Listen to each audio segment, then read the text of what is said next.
தருமபுரி மாவட்டம் முத்தம்பட்டி அருகே வனச்சாலையில் வந்த டிப்பர் லாரியின் மீது R15 பைக் அதிவேகமாக மோதியதில் ஹெல்மெட் அணியாமல் பயணித்த கார்த்திக் என்ற இளைஞரும் 17 வயது சிறுவனும் லாரி டயரில் சிக்கி உடல் நசுங்கி உயிரிழந்தனர்.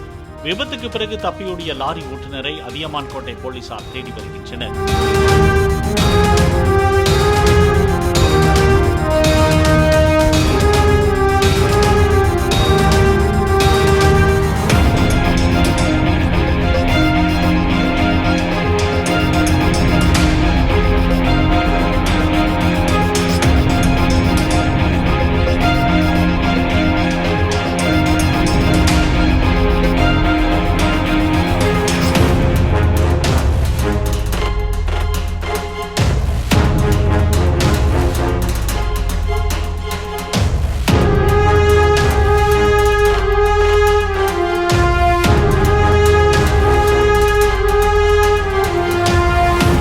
பிளே ஸ்டோர் மற்றும் ஆப் ஸ்டோரில் இருந்து பாலிமர் செயலியை QR கோடு மூலம் பதிவிறக்கம் செய்யுங்கள்.